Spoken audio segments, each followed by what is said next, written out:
નમસ્કાર વિદ્યાર્થી મિત્રો, ધોરણ 11 સાયન્સ કેમિસ્ટ્રીમાં શ્રી એસવી શાહ વિદ્યાવિહાર સ્કૂલ મહેસાણા તરફથી હું રજનીકાંત પરમાર આપનું ફરીવાર હાર્દિક સ્વાગત કરું છું. આપણે લેક્ચર એકમ 1 રસાયણ વિજ્ઞાનની કેટલીક પાયાની સંકલ્પનાઓમાં લેક્ચર 4 આજે શરૂ કરી રહ્યા છીએ. લેક્ચર 3 સુધી આપણે શું ભણી ગયા છીએ એની જરા વિગત જોઈ લઈએ.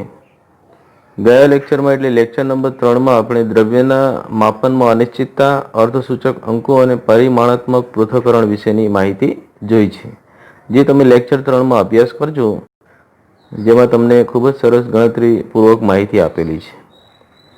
આજે જે આપણે ભણવાના છીએ એ ખાસ કરીને રાસાયણિક સંયોગીકરણ માટેના નિયમો છે, જે રાસાયણિક સંયોજન બનાવવા માટેના મૂળભૂત નિયમો જે વૈજ્ઞાનિકોએ રચ્યા છે એ પરમાણુ દળની ગણતરી, આણ્વિક દળની ગણતરી અને સૂત્ર દળની માહિતી આપણે જોવાની છે. તો ચાલે આપણે આગળ શરૂ કરીએ. તો કુલ જે રાસાયણિક સંયોગીકરણના નિયમો જે છે એ 6 જેટલા નિયમો છે. દળ સંચયનો નિયમ, નિશ્ચિત પ્રમાણનો નિયમ, ગુણક પ્રમાણનો નિયમ, ગેલી-સેકનો વાયુમય કદનો નિયમ, એવોગેડ્રોનો નિયમ અને ડાલ્ટનનો પરમાણુ સિદ્ધાંત.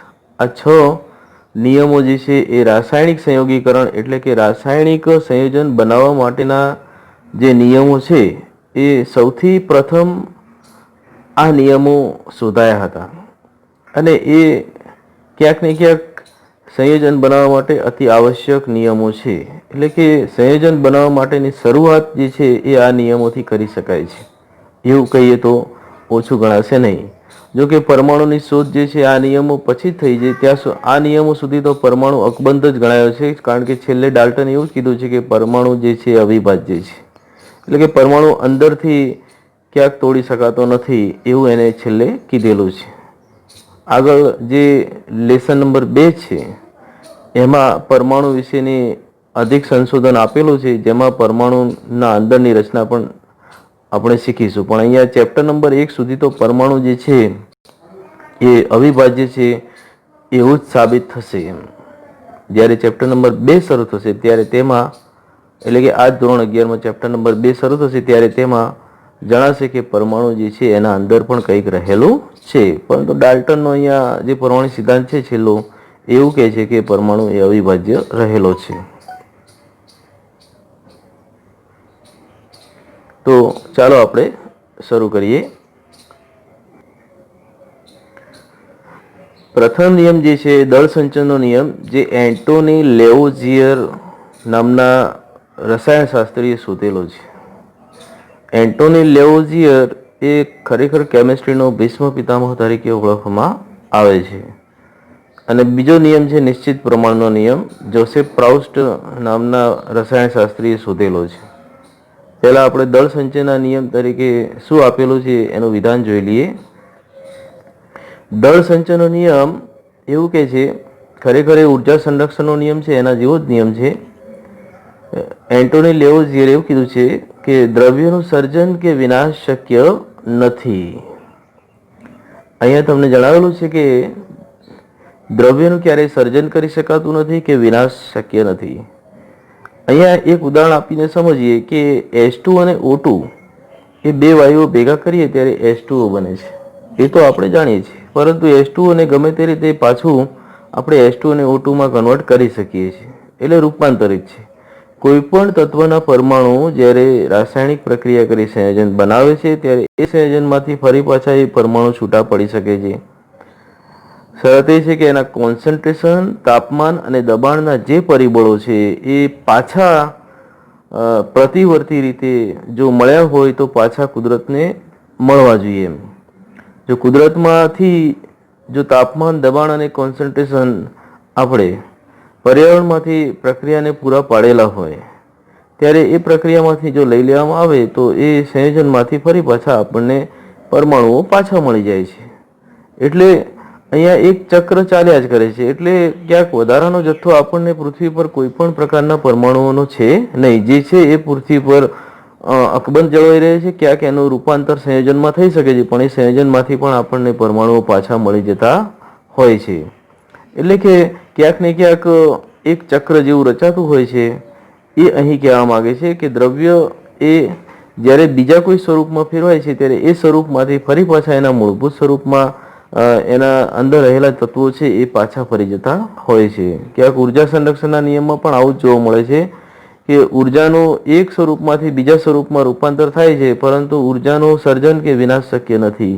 એવો જ નિયમ અહીંયા દ્રવ્ય માટે પણ લાગુ પડતો હોય છે. કોઈ પણ પદાર્થ જ્યારે બનતો હોય છે ત્યારે એ વિઘટિત થઈ એના મૂળભૂત કણોમાં ફરી પાછો વિઘટિત થઈ જતું હોય છે. એ અહીંયા આવું કહેવા માંગે છે. બીજો નિયમ છે નિશ્ચિત પ્રમાણનો નિયમ. નિશ્ચિત પ્રમાણનો નિયમ એવું કહેવા માંગે છે, પ્રાઉસ્ટે આપેલો નિયમ છે કે આપેલા સંયોજનમાં વજનથી સરખા પ્રમાણમાં તત્વો ધરાવતા હોય છે. બધા જ આપેલા સંયોજનમાં બધા જ તત્વો હોય છે, એનું વજનથી પ્રમાણ ક્યારેક બદલાતું નથી. એમ એ ગમે તે રીતે બનેલો હોય, કુદરતી રીતે બનેલો હોય કે પછી એને સંશ્લેષણ દ્વારા એટલે કે લેબોરેટરી કે ઉદ્યોગોમાં બનાવેલો હોય, એટલે કે કુદરતી રીતે ના હોય અને સંશ્લેષણ કરવામાં આવ્યું હોય તો એ કુદરતી ના કહેવાય, પણ એની એક ડુપ્લિકેટ કોપી બનાવેલી હોય કુદરતીની.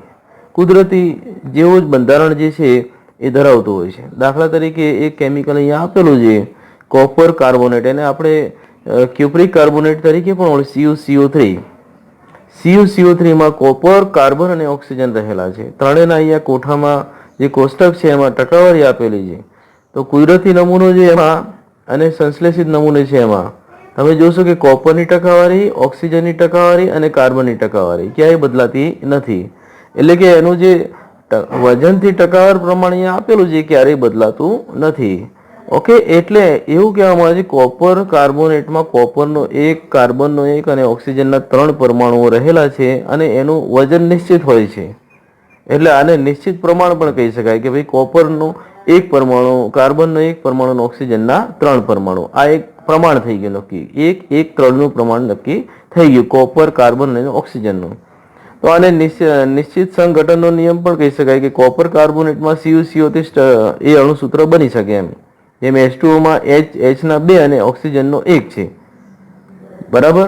HClમાં હાઇડ્રોજન 1 છે અને ક્લોરીન 1 છે. H2SO4માં હાઇડ્રોજન 2, સલ્ફર 1 અને ઓક્સિજન 4 છે. તો એ નક્કી છે, એનું સૂત્ર નક્કી છે કે આ સૂત્ર હોઈ શકે. બીજું જ સૂત્ર હોય તો એ H2SO4 કહેવાય નહીં. જો કોપર Cu2CO3 હોય તો એ પછી બદલાઈ જાય છે, એ કોપર કાર્બોનેટ કહેવાતું નથી. એમ HCl H2Cl હોય તો પછી HCl કહેવાય નહીં, હાઇડ્રોક્લોરિક એસિડ કહેવાય નહીં. તો દરેક માટે એક સંઘટન નક્કી થયું છે, એક નિશ્ચિત પ્રમાણ નક્કી થયું છે સંયોજન બને છે ત્યારે, અને એ સંઘટન કે એ પ્રમાણ ક્યારેય બદલાતું નથી. એટલે આ નિયમ જે છે એ નિશ્ચિત પ્રમાણ અથવા તો નિશ્ચિત સંઘટન આપણને સમજાવે છે જે સંયોજન બને છે ત્યારે. ઓકે, તો આ રીતના અહીંયા દરેક સંયોજન માટે એક નિશ્ચિત પ્રમાણ, એક નિશ્ચિત સંઘટન હોય છે એવું અહીંયા પ્રાઉસ્ટ કહેવા માંગે છે.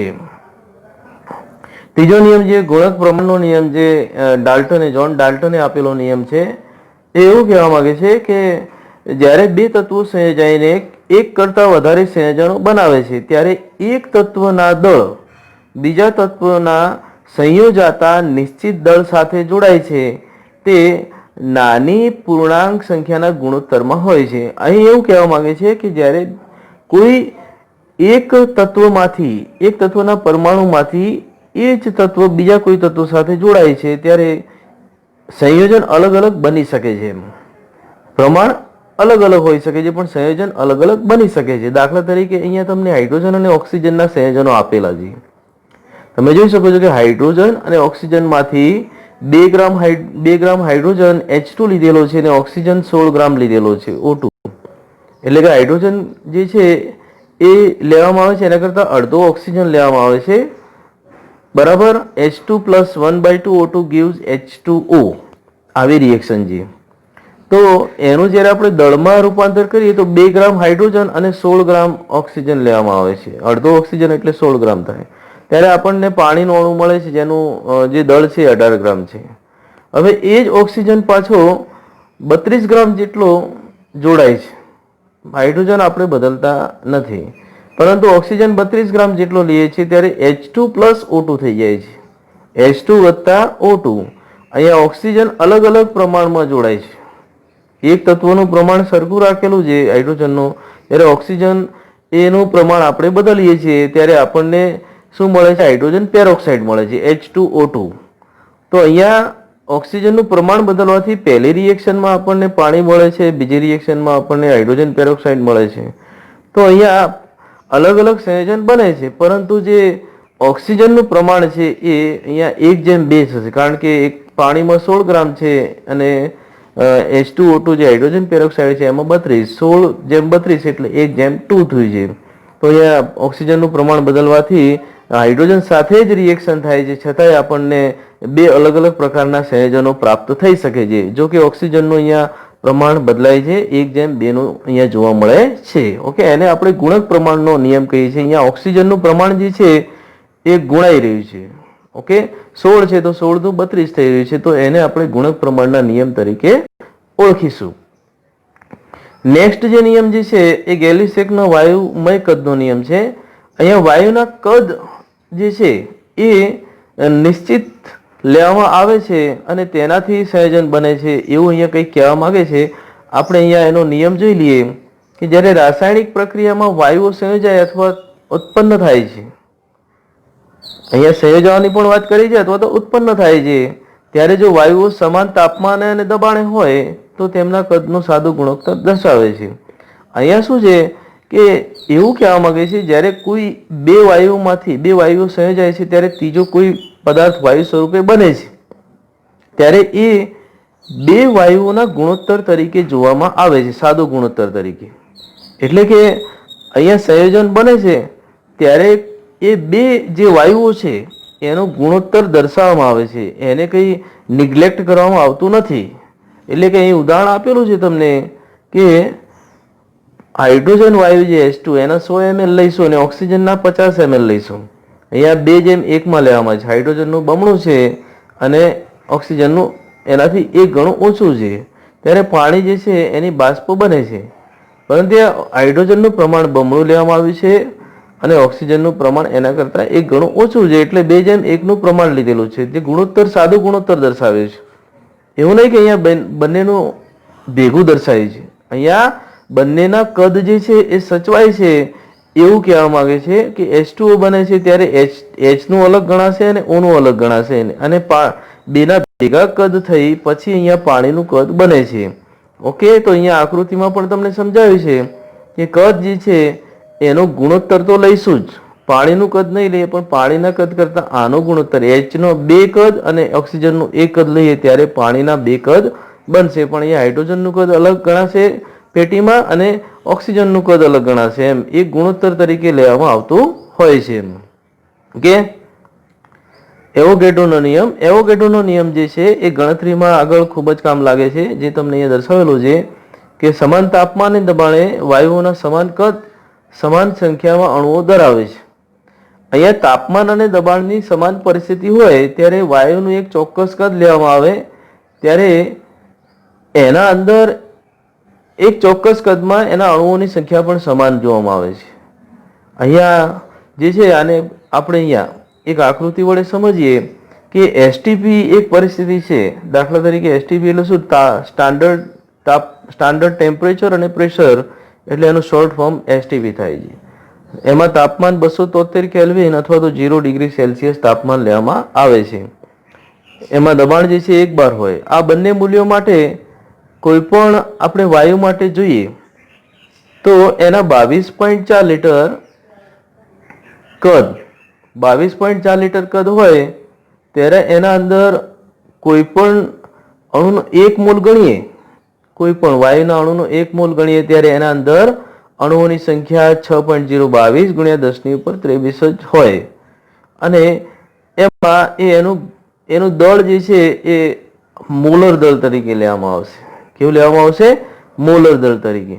તો અહીંયા એક સંબંધ દર્શાવે છે કે STP જ્યારે ઘણા બધા વાયુઓ લેવામાં આવે છે ત્યારે એના સમાન કદ ધરાવતા STP સમાન કદ ધરાવતા વાયુઓ લેવામાં આવે એટલે અહીંયા 22.4 લીટર કદ ધરાવતા કોઈ પણ વાયુ, દાખલા તરીકે ઓક્સિજન વાયુ, H2 વાયુ, Cl2 વાયુ, N2 વાયુ, જો STP 22.4 લીટર લેવામાં આવે ત્યારે એ 1 મોલ તરીકે જોવામાં આવે છે.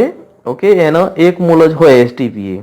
એ એની આઈડિયલ પોઝિશન પણ કહી શકાય છે, પરંતુ આ શક્ય નથી. પરંતુ અહીંયા એક ધારેલું છે. એસટીપી એ કોઈ પણ વાયુના સમાન કદ એટલે કે અહીંયા 22.4 લીટર લઈએ તો એના અંદર એના કણોની સંખ્યા 6.022 ગુણ્યા 10⁻23 જેટલી જોવા મળે છે, અને એ એનો 1 મોલ તરીકે ઓળખવામાં આવે, અથવા તો એનો આણ્વિક દળ 1 ગ્રામ આણ્વિક દળ એટલે કે 1 ગ્રામ અણુભાર જેટલો દેખવામાં આવે છે. એટલે દાખલા તરીકે O2 લઈએ તો O2માં આપણે ગણીએ તો ઓક્સિજનનો 16 × 32 એટલે 32 ગ્રામ જેટલો વાયુ હોય, એમ 1 મોલ 22.4 લીટર કદ ધરાવતું હોય એસટીપી ત્યારે. એ જ રીતના તમે N2 વાયુ લો તો N2માં 14 × 28 N2 વાયુ માટે 28 ગ્રામ પ્રતિ મોલ જેટલો વાયુ જોવામાં આવે છે, એમ આણ્વિક દળ તરીકે એનો 1 મોલ જ હોય, અને એના અંદર કણોની સંખ્યા કેટલી હોય? 6.022 ગુણ્યા 10⁻23 જેટલી સંખ્યા હોય છે. અહીંયા એવોગેડ્રોએ ક્યાંક ને ક્યાંક પરમાણુ અને અણુ વચ્ચેનો ભેદ છે સમજાવ્યો છે, પરંતુ આ ભેદને ક્યારેય ડાલ્ટને સ્વીકાર્યો નથી આગળ જતા.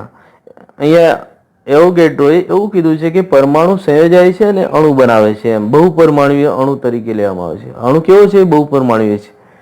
બહુપરમાણુય છે એટલે ક્યાંક ને ક્યાંક એ પરમાણુના સંયોજાવાની સ્થિતિ સમજાવે છે, પરંતુ ડાલ્ટને ક્યારેય પરમાણુને અણુ તરીકે પરમાણુમાંથી જ્યારે સંયોજન બને છે ત્યારે પરમાણુને વિભાજ્ય તરીકે ગણ્યું નથી, અને એ વિભાજ્ય ગણ્યું નથી એટલા માટે એને એવોગેડ્રોનો આ જે બહુપરમાણુયનો સિદ્ધાંત જે છે, પરમાણુ અને અણુ વચ્ચેનો જે ભેદ આપ્યો એ ડાલ્ટને સ્વીકાર્યો નથી.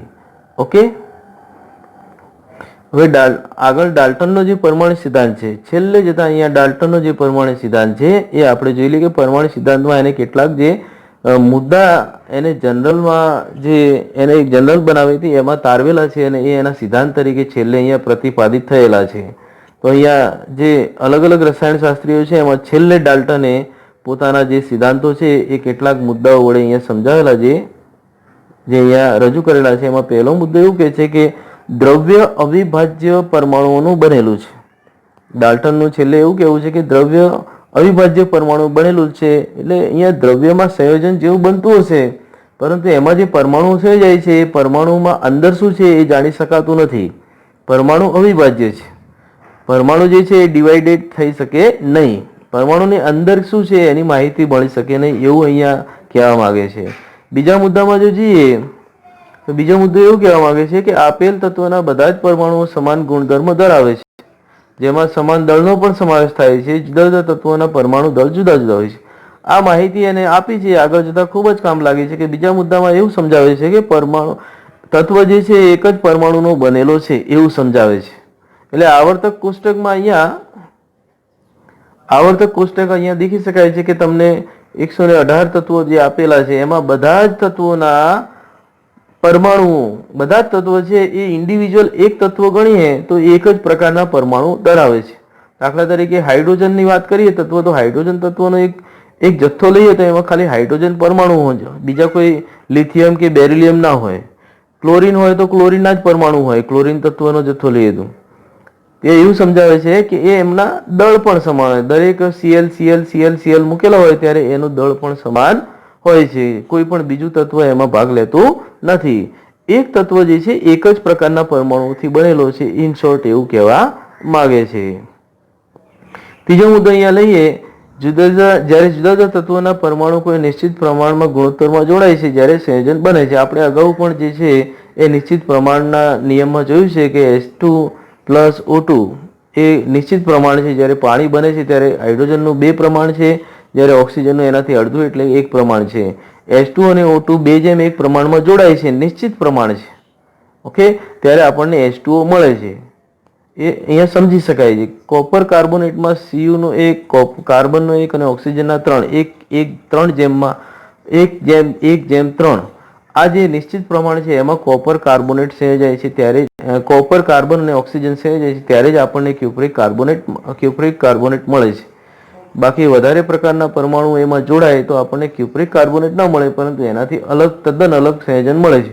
એટલે દરેક સંયોજનમાં જે સંકળાયેલા પરમાણુઓ છે એ પરમાણુઓનું પ્રમાણ હંમેશા નિશ્ચિત હોય છે, ત્યારે જ એક અણુ બનતો હોય છે અને એ એક યુનિક અણુ બનતો હોય છે.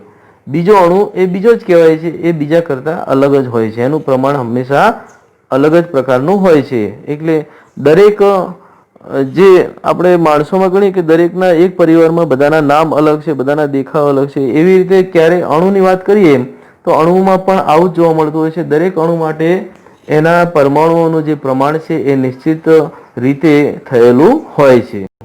ચોથો મુદ્દો એવું કહેવા માંગે છે કે રાસાયણિક પ્રક્રિયામાં પરમાણુઓની ગોઠવણીનો સમાવેશ થાય છે, તેને રાસાયણિક પ્રક્રિયા દરમિયાન ઉત્પન્ન કરી શકાતો નથી કે નાશ કરી શકાતો નથી. હવે અહીંયા એવું કહેવા માંગે છે કે જ્યારે રાસાયણિક પ્રક્રિયા થાય છે ત્યારે પરમાણુઓની હંમેશા ફેર ગોઠવણી થતી હોય છે. ઓકે, તો અહીંયા એ ફેર ગોઠવણીમાં વધારાનું કંઈ કરી શકાતું નથી. એના અંદર જે તાપમાન, જે દબાણ, જે પ્રક્રિયકોની કોન્સન્ટ્રેશન સાંદ્રતાથી પ્રક્રિયકોમાંથી અણુ બને છે અથવા સહેજ પ્રક્રિયકોમાંથી નિપજ બને છે, તો એ જે પરિબળો છે એનાથી વધારે કંઈ કરવા જઈએ તો સંયોજન, ઈચ્છિત સંયોજન આપણને પ્રાપ્ત થતું નથી. H2 plus O2, H2 plus 1/2 O2 is gives water, H2O. તો એમાં કંઈ વધારે ઉમેરવાની જરૂર નથી કે ભાઈ O2 નો આખો અણુ ઉમેરી દઈએ તો આપણને હાઇડ્રોજન પેરોક્સાઇડ મળી જાય છે. તો અહીંયા શું કહેવા માંગે છે કે જ્યારે પ્રક્રિયકો નિશ્ચિત રીતે લેવામાં આવે છે ત્યારે કોઈ વધારાનું પરિબળ એમાં ઉમેરી શકાતું નથી કે એમાંથી નાશ કરી શકાતું. રાસાયણિક પ્રક્રિયા એક નિશ્ચિત ફોર્મ્યુલાથી બનતી હોય છે અને નિશ્ચિત પરિબળોથી જ્યારે રાસાયણિક પ્રક્રિયા થતી હોય છે ત્યારે આપણને ઈચ્છિત નિપજ મળતી હોય છે. જો આપણે એમાં વધારે ઓછું કરીએ પ્રક્રિયકોમાં અથવા તાપમાન, દબાણ કે સાંદ્રતા જો કોઈ પણ વધારી દઈએ પ્રક્રિયકો કે નિપજમાંથી તો આપણને ઈચ્છિત નિપજ પ્રાપ્ત થતી નથી. ઓકે, તો આ રીતના અહીંયા જે રાસાયણિક સંયોગીકરણ અથવા તો રાસાયણિક સંયોજન બનાવવા માટેના નિયમો છે એને આપણે ખૂબ જ તલસ્પર્શી માહિતી મેળવી. હવે આગળ આપણે જે છે પરમાણિક દળ કોને કહેવામાં આવે છે એની માહિતી આપણે મેળવી છે. આપણે જાણીએ છીએ મિત્રો કે પરમાણુ જ્યારે એની આ ચેપ્ટર નંબર 1માં તો પરમાણુ અવિભાજ્ય છે, પરંતુ જ્યારે આપણે પરમાણુના સ્ટ્રક્ચરની અંદર વાત કરીએ, કારણ કે આપણે અગાઉ પણ પરમાણુ વિશે ભણી ગયા છીએ, ત્યારે પરમાણુના અંદર ન્યુટ્રોન, પ્રોટોન અને એના વર્તુળાકારમાં ઇલેક્ટ્રોન ઘૂમતા રહેતા હોય છે, એવું એનું સ્ટ્રક્ચર જોવા મળે છે. ત્યારે એના દરેક આવર્ત કોષ્ટકમાં આપેલા જે દરેક તત્વોના પરમાણુઓ છે એના માટે એની ગોઠવણી પરમાણુ ક્રમાંક અનુસાર અત્યારે આધુનિક આવર્ત કોષ્ટકમાં થયેલી છે. ત્યારે એના અંદર પરમાણુ દળની પણ ગણતરી કરવામાં આવતી હોય છે, જેને આપણે A તરીકે ઓળખીએ છીએ. પરમાણુ ક્રમાંકને આપણે Z તરીકે ઓળખીએ છીએ. પરંતુ પરમાણુ દળ જે છે એ જૂના અભ્યાસમાં કઈ રીતના વ્યાખ્યાયિત થયેલું છે એની માહિતી મેળવીએ. નવા અભ્યાસમાં અથવા કેલ્ક્યુલેશનની દ્રષ્ટિએ અથવા ગણતરીની દ્રષ્ટિએ તો એનું મહત્વ છે જ, બીજા ચેપ્ટરમાં આપણે ભણીશું. પરંતુ આ ચેપ્ટર નંબર 1 છે એ બેઝિક માહિતી છે. એટલે પરમાણુ દળની જે વ્યાખ્યા બેઝિક રીતે શું કરવામાં આવી છે એના વિશેની માહિતી આપણે મેળવીએ. તો પહેલા એવું કહેવાતું હતું કે પરમાણુ અતિ નાનો હોવાથી પરમાણુ દળ હકીકતમાં ઘણું ઓછું હોય છે. એટલે આપણે એ ડેફિનેટલી એવું હોય છે કે એક પરમાણુને પકડવું અથવા તો જોઈ શકવું ખૂબ જ મુશ્કેલ છે. આવર્ત કોષ્ટકમાં આપેલા જે પરમાણુઓ છે એમાં હાઇડ્રોજનની વાત કરીએ તો એનું દળ તો ખૂબ જ અતિ નાનો, એનો દેખાવ જ ખૂબ જ નાનો હોય છે. એટલે એને હકીકતમાં જોવું ખૂબ જ મુશ્કેલ હોય છે. એના માટે માસ સ્પેક્ટ્રોસ્કોપી છે, દળ સ્પેક્ટ્રોમેટ્રી કહેવાય છે. દળ સ્પેક્ટ્રોમેટ્રી વડે ચોકસાઈથી પરમાણુ દળ, એક પરમાણુનું પરમાણુ દળ છે એ પ્રેક્ટિકલી નક્કી કરવામાં આવે છે. આવું જ કંઈક જે છે આધુનિક રીતે કાર્બન 12 જે છે એને આધાર લઈ, કાર્બન 12ને પ્રમાણિત ગણી અથવા તો એનો આધાર લઈ, કાર્બન 12 એટલે એનો એક સમસ્થાનિક છે, 12 કાર્બન, એના સમસ્થાનિકને પછી આધાર લેવામાં આવે છે.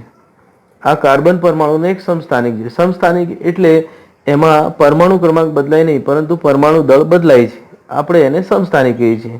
દાખલા તરીકે હાઇડ્રોજન છે એના 3 સમસ્થાનિકો છે, પ્રોટિયમ, ડ્યુટેરિયમ અને ટ્રિટિયમ. એમાં દરેકમાં પરમાણુ દળ બદલાય છે પણ પરમાણુ ક્રમાંક એનો એ જ રહે છે, ત્યારે એને સમસ્થાનિક કહેવાય. મૂળ પ્રોટોનની સંખ્યા સરખી રહે, જે અલગ અલગ પરમાણુ, એક જ પરમાણુના અલગ અલગ સ્વરૂપો છે એમાં પ્રોટોનની સંખ્યા સરખી રહે, ન્યુટ્રોનની સંખ્યા બદલાય ત્યારે એ એકબીજાના સમસ્થાનિકો કહેવાય છે. હાઇડ્રોજનના ત્રણેય સ્વરૂપોમાં પ્રોટિયમમાં એક પણ ન્યુટ્રોન હોતો નથી, પ્રોટોન એક હોય છે.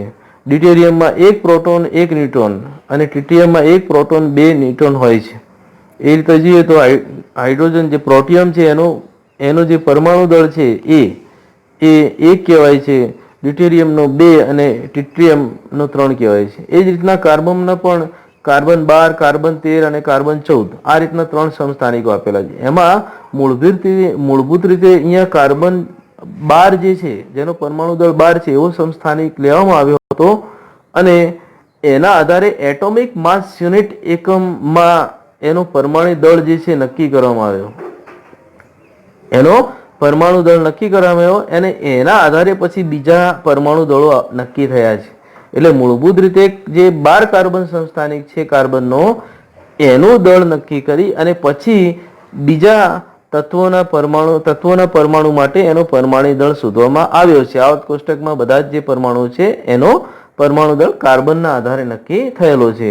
જો એની વ્યાખ્યા જો જોઈએ તો વ્યાખ્યા મુજબ અહીંયા કાર્બનના ઉપરથી જ અહીંયા વ્યાખ્યા કરેલી છે. એવું કહેવા માંગે છે કે લખેલું છે એક પરમાણુ દળ એકમ એટલે કાર્બન 12માં પરમાણુના દળના 1/12 અંશ એટલે કે ભાગ જેટલો થાય છે. અહીંયા જ્યારે આપણે કાર્બનનો પરમાણુ દળ શોધીશું એ 12 જ આવે છે, એટલે 1/12 એટલે 12/12 થાય છે. એએમયુ યુનિટમાં શોધીશું ત્યારે એટલે 12/12 બરાબર એક પરમાણુ દળ જેટલો થાય છે, એક યુનિટ જેટલો થાય છે એમ કહેવા માંગે છે. એક પરમાણુ દળ એકમ એટલે કાર્બન 12ના પરમાણુ દળના 1/12 ભાગ જેટલો થાય. હવે કાર્બન 12નું પરમાણુ દળ જે છે, અહીંયા કાર્બન 12નું પરમાણુ દળ છે એકચ્યુઅલી ગણતરી કરતા 12 જ આવે છે. તો 12 ગુણ્યા 1/12 એટલે કે એક જ જવાબ આવે છે. એટલે કે એક પરમાણુ દળ એટલે કે એક પરમાણુનું દળ કેટલું થાય તો કાર્બનનું 12 ગ્રામ જેટલું જ આવતું હોય છે. હવે એક એએમયુનું અહીંયા જે છે એ દળ નક્કી કરવામાં આવે છે કે કોઈ પણ પરમાણુ માટે એક એએમયુ એટલે કેટલું થાય તો અહીંયા નીચે આપેલું છે. એક એએમયુ એટલે એક એએમયુ મીન્સ 1.66056 ગુણ્યા 10⁻²4 આટલા ગ્રામ જે છે એ કોઈ પણ પરમાણુના એક એએમયુ એક એટોમિક માસ યુનિટમાં રહેલું દળ નક્કી કરવામાં આવ્યું છે. કોઈ પણ એક અહીંયા માપ નક્કી થવું જોઈએ ત્યારે કોઈ પરમાણુ માટેનું પરમાણુ દળ શોધી શકાય છે. તો અહીંયા આ માપને અનુસાર આપણે ગણતરી કરી અને અલગ અલગ પરમાણુના પરમાણુ દળ નક્કી કરી શકીએ છીએ. એક પરમાણુ દળ ગણતરી પ્રાયોગિક રીતે નક્કી કરવામાં આવે છે અને એને આના વડે ભાગવામાં આવે છે. કયા વડે તો એક એટોમિક માસ યુનિટ વડે. ત્યારે આપણને એટોમિક માસ યુનિટમાં કોઈ પણ પરમાણુનું પરમાણુ દળ પ્રાપ્ત થઈ જાય છે. ગણતરી જોઈએ તો અહીંયા પરમાણુ દળની ગણતરી માટેની આપેલી છે એને યુનિફાઈડ માસ પણ કહેવાય છે. આપણે જાણીએ છીએ કે એટોમિક માસ યુનિટમાં પરમાણુ દળ અથવા તો યુનિફાઈડ માસમાં પણ પરમાણુ દળ કહી શકાય અને ગ્રામ પ્રતિ મોલમાં પણ એકમમાં કહી શકાય છે. ઓકે, 3 એકમ સાચા છે. તો એએમયુ એટલે એટોમિક માસ યુનિટ, યુનિફાઈડ માસમાં પણ ગણી શકાય છે. હવે ગણતરી માટે સૂત્ર શું છે તો આપણે ધારેલું છે કે એક એએમયુ બરાબર કોઈ પણ પરમાણુ માટે એક એએમયુ એટલે કેટલું દળ થશે 1.66056 ગુણ્યા 10⁻²4. હવે કોઈ પણ પરમાણુ જે તે પરમાણુનો આપણે એએમયુમાં પરમાણુ દળ ગણવું હોય તો આ સૂત્ર છે જે તે પરમાણુનું દળ જે પ્રાયોગિક રીતે નક્કી થશે એ મૂલ્ય આપેલું હોવું જોઈએ. આપણને એ મૂલ્ય પ્રાયોગિક રીતે નક્કી થાય છે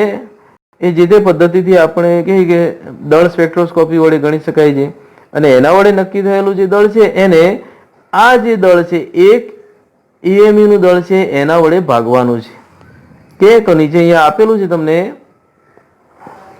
સૂત્ર બદલાઈ છે કે જે તે પરમાણુનું દળ ભાગ્યા 1.66056 ગુણ્યા 10⁻²4 ગ્રામ વડે ભાગીશું ત્યારે આપણને એટોમિક માસ યુનિટમાં અથવા તો યુનિફાઈડ માસમાં અથવા તો ગ્રામ પ્રતિ મોલમાં આપણને પરમાણુ દળ પ્રાપ્ત થઈ જશે. તો આપણે અહીંયા એક ઉદાહરણ આપેલું છે કે કાર્બન 12 પરમાણુનું દળ નક્કી કરવા માટેની પદ્ધતિ આપેલી છે. હવે કાર્બન 12 પરમાણુનું દળ એક કાર્બન 12 પરમાણુ દળ જે છે કેટલું છે 1.992648 ગુણ્યા 10⁻23 ગ્રામ છે. તો અહીંયા એટોમિક માસ યુનિટમાં તો ગણવું ત્યારે આપણી પાસે સૂત્ર છે કે જે આપેલું છે દળ એને 1.66056 ગુણ્યા 10⁻24 વડે આપણે ભાગીશું ત્યારે આપણને કેટલું મળશે? 11.99 AMU એટોમિક માસ યુનિટમાં આપણને દળ મળી જશે. તો એના બરાબર કેટલા થાય? 12 AMU અથવા તો 12 યુનિફાઈડ માસ અથવા તો 12 ગ્રામ પ્રતિ મોલ. એટલે કે આ જે દળ છે એને એક મોલમાં રહેલું દળ પણ કહી શકાય, ગ્રામમાં એક મોલમાં રહેલું દળ પણ કહી શકાય, અને આપણે મોલર દળ પણ કહીએ છીએ. પરમાણુ માટે એનું મોલર દળ પણ કહેવાય છે, જે આગળ આપણે અભ્યાસ કરીશું. એટલે એને ગ્રામ પ્રતિ મોલના એકમમાં પણ દર્શાવી શકાય છે. તો આ પદ્ધતિથી આપણે આ સૂત્ર યાદ રાખીશું. જે તે પરમાણુના દળને એટોમિક માસ યુનિટ દળ વડે ભાગીશું ત્યારે આપણને પરમાણુ દળ પ્રાપ્ત થઈ જાય છે. તો હાઇડ્રોજન માટે પણ અહીંયા આપેલું છે કે હાઇડ્રોજન પરમાણુનું દળ અહીંયા આપેલું છે, જેને એટોમિક માસ AMU દળ વડે ભાગવામાં આવે છે ત્યારે એનો જવાબ 1.008 એટોમિક માસ યુનિટ અથવા તો 1.008 યુનિફાઈડ માસ અથવા તો 1.008 ગ્રામ પ્રતિ મોલમાં આપણને જવાબ પ્રાપ્ત થઈ જશે, જે હાઇડ્રોજન પરમાણુનું દળ દર્શાવે છે. ઓકે, હવે ક્યારેક આપણે સમસ્થાનિકની વાત કરી તો સમસ્થાનિકો જ્યારે અલગ અલગ હોય ત્યારે એનું એક પરમાણુ માટે દળ ગણવામાં આવતું નથી, પરંતુ કુદરતમાં જે પણ સમસ્થાનિકો હોય, દાખલા તરીકે હાઇડ્રોજનના 3 સ્વરૂપો છે, કાર્બનના પણ 12, 13, 14 કાર્બનના સમસ્થાનિકો છે. તો એકથી વધારે જ્યારે કુદરતમાં આપણને સમસ્થાનિકો પ્રાપ્ત થતા હોય ત્યારે એનું પરમાણુ દળ કોઈ એક પરમાણુ એક સમસ્થાનિક વડે નક્કી થતો નથી, પરંતુ બધા સમસ્થાનિકોના પરમાણુ દળના એવરેજ લેવામાં આવતા એનો સરવાળો કરવામાં આવતો હોય છે. તો એ કઈ રીતના કરવામાં આવે છે? તો અહીંયા કાર્બન જે છે એના 3 સમસ્થાનિકો તમને આપેલા છે. અહીંયા કાર્બનના 12, 13, 14 સમસ્થાનિકો આપેલા છે અને એની ટકાવાર પ્રમાણ આપેલું છે કુદરતમાં કઈ રીતના એ મળે છે, અને દરેકના પરમાણુ દળ વડે પણ અહીંયા ગણતરી થયેલી છે. દરેકના પરમાણુ દળ અલગ અલગ આપેલા છે. તો અહીંયા ત્રણેયના જે દળ છે, સાપેક્ષ પ્રચુરતા અને પરમાણુ દળ, એ સાપેક્ષ પ્રચુરતા છે એને આપણે જે દળમાં કન્વર્ટ કરવા માટે ટકાવારીમાં આપેલું છે, તો એને આપણે 100 વડે ભાગી દઈશું. દરેકને 100 વડે ભાગી દઈશું. 1.108 ને પણ 100 વડે ભાગી દઈશું. 2 ગુણ્યા 10 ની ઉપર -10 છે એને પણ 100 વડે ભાગીશું. એટલે ટકાવારી જે છે એ આપણને એક આ ગ્રામમાં કન્વર્ટ થઈ જશે. ઓકે, અને એ રીતના જોઈએ તો સાપેક્ષ પ્રચુરતા ગ્રામમાં કન્વર્ટ થઈ જાય તો ત્રણેયનો આપણે શું કરીએ છીએ? પ્રચુરતાને પરમાણુ દળ વડે ગુણાકાર કરી અને ત્રણેયનો સરવાળો કરી દઈએ છીએ. ત્રણેયનો સરવાળો કરતા આપણને જે આન્સર મળશે એ ત્રણેય સમસ્થાનિકોનું જે સમાવિષ્ટ દળ કહેવાય, ત્રણેય સમસ્થાનિકો વડે પ્રાપ્ત થયેલું દળ કહેવાશે. તો આ રીતના જ્યારે સમસ્થાનિકો અલગ અલગ પ્રકારના હોય ત્યારે એનું પરમાણુ દળ દરેક સમસ્થાનિકોના જે સાપેક્ષ પ્રચુરતા છે એ સાપેક્ષ પ્રચુરતાને ટકાવાર પ્રમાણ છે એને ગ્રામમાં ફેરવી એના પરમાણુ દળ વડે ગુણાકાર કરવામાં આવે છે અને પછી એનો સરવાળો કરી જે પણ આપણને આન્સર મળે છે એના વડે આપણે પ્રાપ્ત કરીએ છીએ. એટલે એને એવરેજ એટોમિક માસ તરીકે અથવા તો સરેરાશ પરમાણુ દળ કહીએ છીએ. આણ્વિક દળની વાત કરીએ હવે. જેમ પરમાણુ માટે પરમાણુ દળ ગણવામાં આવે છે એમ અણુઓ માટે પણ આણ્વિક દળ કહેવામાં આવે છે. અણુ એ પરમાણુમાંથી બનેલો છે એટલે આપણે જાણીએ છીએ કે પરમાણુ દળોનો સરવાળો કરવામાં આવે. જે પણ પરમાણુ અણુમાં સંકળાયેલા હોય એના દળોનો સરવાળો. દાખલા તરીકે H2O હોય તો હાઇડ્રોજન પરમાણુ અને ઓક્સિજન પરમાણુ, આ બંને પરમાણુના પરમાણુ દળનો સરવાળો કરીએ એટલે આપણને શું મળે છે? આણ્વિક દળ પ્રાપ્ત થઈ જાય છે. અહીંયા વ્યાખ્યા આપેલી છે કે આણ્વિક દળ એટલે શું છે? કે આણ્વિક દળ એક અણુમાં રહેલા બધા જ તત્વોના પરમાણુના પરમાણુ દળોનો સરવાળો કહેવાય છે. દરેક પરમાણુના પરમાણુ દળ અને દરેક પરમાણુની સંખ્યાનો ગુણાકાર કરી તે બધાનો સરવાળો કરી શકાય. જ્યારે પરમાણુ એકથી વધુ સંખ્યામાં આપેલો હોય ત્યારે એની સંખ્યા પણ ગુણવી પડે છે પરમાણુ દળ. દાખલા તરીકે H2O માં હાઇડ્રોજન 2 છે અને ઓક્સિજન 1 છે, તો હાઇડ્રોજનના પરમાણુ દળને આપણે 2 વડે ગુણીશું અને ઓક્સિજનના પરમાણુ દળને 1 વડે ગુણીશું અને પછી બંનેનો સરવાળો કરી અને જે જવાબ આવે એ એનો આણ્વિક દળ થાય છે.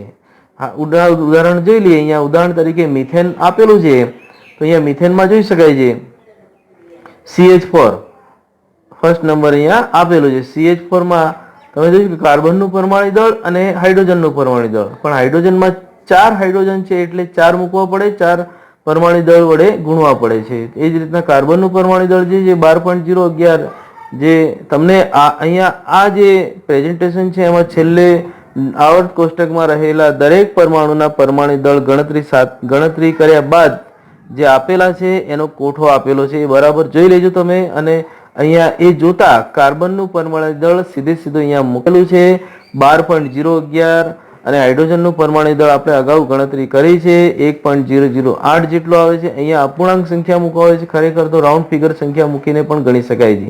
12.011 ની જગ્યાએ 12 પણ લઈ શકાય છે, 1.008 ની જગ્યાએ 1 પણ લઈ શકાય છે. જ્યાં આગળ આપણે સીમિત સંખ્યા લખવી હોય રાઉન્ડિંગ ઓફ કરીને સન્નિકટન આપણે ભણી ગયા છે અગાઉ, સન્નિકટન અને સીમિત સંખ્યા પણ અહીંયા લખી અને અહીંયા 12.011 ની જગ્યાએ 12 અને 1.008 ની જગ્યાએ 1 લખી અને ગણતરી કરી શકાય છે. તો અહીંયા 12 અને 4 નો સરવાળો 16 અને બાકીની અપૂર્ણ જે દશાંશ સ્થળની જમણી બાજુ છે એનો સરવાળો કરી ટોટલ સંખ્યા આપણને 16, બંનેનો સરવાળો 16.043 યુનિફાઈડ માસ જેટલું આવે છે. ઓકે, પરમાણુ દળ હોય કે આણ્વિક દળ એકમ બદલાતો નથી, એકમ ગ્રામ પ્રતિ મોલ અથવા તો યુનિફાઈડ માસ તરીકે જ આવશે, કારણ કે દળનો એકમ છે એ પરમાણુ માટે હોય કે અણુ માટે હોય, એકમ તો અહીંયા યુનિફાઈડ માસ અથવા તો એટોમિક માસ યુનિટ અથવા તો ગ્રામ પ્રતિ મોલમાં લખાશે. એટલે આણ્વીય દળ પણ શું છે, તો આણ્વીય દળ આપણે જ્યારે એના અણુસૂત્ર મુજબ જ ગણીએ છીએ CH4 માટે, ત્યારે એ એના મોલર દળ તરીકે લખાય. એક મોલ માટે એક અણુસૂત્ર માટે એના અંદર કેટલા ગ્રામ રહેલા છે, એક મોલ બરાબર કેટલા ગ્રામ રહેલા છે એનું આણ્વીય દળ અથવા તો મોલર દળ તરીકે પણ ઓળખવામાં આવે છે. અહીંયા HCl માટેનું ઉદાહરણ પણ તમને આપેલું છે. હવે HCl માટે હાઇડ્રોક્લોરિક એસિડ એમાં H અને Cl બે પરમાણુઓ છે, તો H નું પરમાણુ દળ અને Cl નું પરમાણુ દળ. H નું પરમાણુ દળ આપેલું છે 1.008 અને 35.5 યુનિફાઈડ માસ, જે પાછળ ગોળો આપેલો છે તમને આ સ્લાઇડમાં, એમાં જોઈ લેજો પરમાણુ દળ. તો એનું 35.5 થાય છે Cl નું, તો બંનેનો સરવાળો કરીએ તો 36.508 અથવા તો 36.5, રાઉન્ડિંગ કરીએ તો 36.5 પણ ગણી શકાય છે. 36.5 યુનિફાઈડ માસ, 36.5 ગ્રામ પ્રતિ મોલ અથવા 36.5 એટોમિક માસ યુનિટ પણ લખી શકાય છે. એ જ રીતના H2O માટે અહીંયા જોઈએ તો H2O માં હાઇડ્રોજનના 2 અને ઓક્સિજનનો 1 પરમાણુ આપેલો છે, તો બંનેના પરમાણુ દળનો સરવાળો કરી અને 18.02. એ જ રીતના સલ્ફ્યુરિક એસિડ H2SO4 સૂત્ર છે, તો H2SO4 માં હાઇડ્રોજનના 2, સલ્ફરનો 1 અને ઓક્સિજનના 4. એ રીતના જોઈએ તો હાઇડ્રોજન માટે 2 અને સલ્ફરનો પરમાણુ દળ 32 અને ઓક્સિજનનો 16 છે, પરંતુ 4 ઓક્સિજન છે 16 × 64.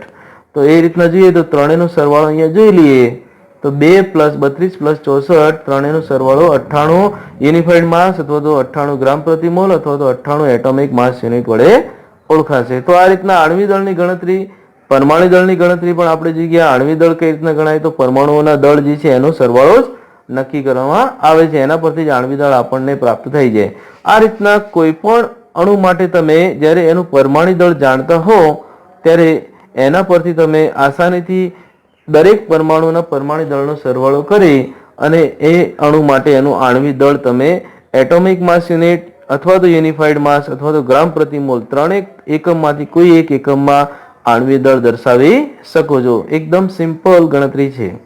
હવે સૂત્ર દળ એટલે શું? જેમ આણ્વિક દળ માટે જેમ અણુસૂત્ર હોય તો એના માટે આણ્વિક દળ હોય છે, તેમ સૂત્ર આપેલું હોય, પ્રમાણસૂચક સૂત્ર હોય, અણુસૂત્ર પરથી જ આપણે પ્રમાણસૂચક સૂત્ર મેળવીએ છીએ અને એ સૂત્ર માટે આપણે જ્યારે સૂત્ર દળ શોધીએ છીએ, જેમ અણુસૂત્ર પરથી આણ્વિક દળ શોધીએ છીએ એમ પ્રમાણસૂચક સૂત્રમાંથી સૂત્ર દળ શોધીએ છીએ. આ એક જ પદ્ધતિથી ગણતરી લેવામાં આવે છે, પરંતુ થોડોક ફરક છે, કારણ કે અમુક સંયોજનો એવા હોય છે જે છૂટા સ્વતંત્ર રીતે એને આપણે જણાવી શકતા નથી, એને આપણે સ્વતંત્ર રીતે દેખાડી શકતા નથી. દાખલા તરીકે NaCl એક એવું સ્ટ્રક્ચર છે કે એમાં એક Cl ની બાજુ 6 Na અને 6 Na+ ગોઠવાયેલા હોય છે, એક Cl- ની આજુબાજુ અને એક Na+ ની આજુબાજુ 6 Cl- ગોઠવાયેલા હોય છે. એવું એનું એક સ્ટ્રક્ચર હોય છે. એવું એને ક્રિસ્ટલમાં એકમ કોષ હોય છે અને એકમ કોષ ઘણા બધા ગોઠવાય અને આવો એક ક્રિસ્ટલ બને છે NaCl નો.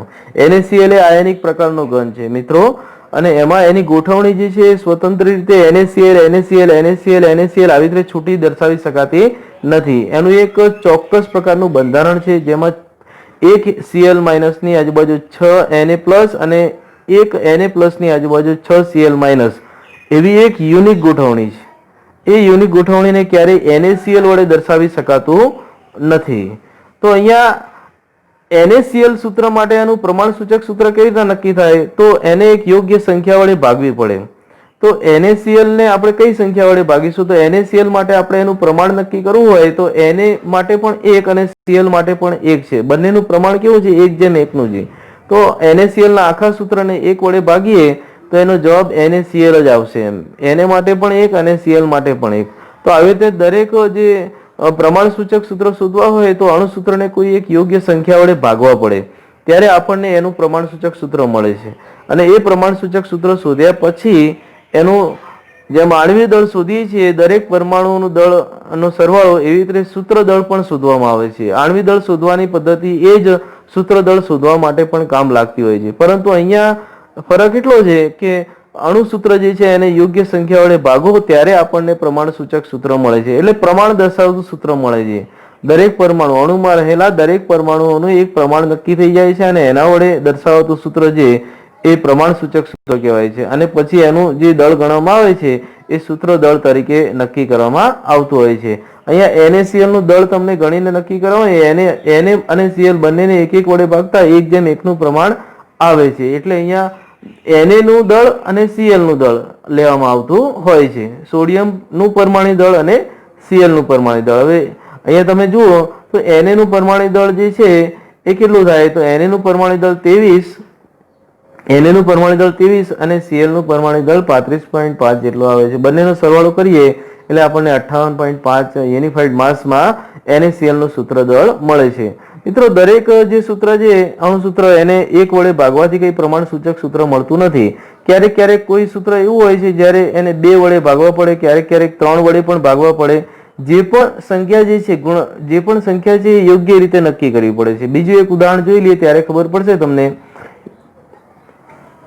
કે અહીંયા પોટાશ એલમ જે મિત્રો, એને આપણે સામાન્ય રીતે વ્યવહારમાં ફટકડી તરીકે ઓળખીએ છીએ. એ એક દ્વિક્ષાર છે. પોટેશિયમ અને એલ્યુમિનિયમના સલ્ફેટનો બનેલો ક્ષાર છે.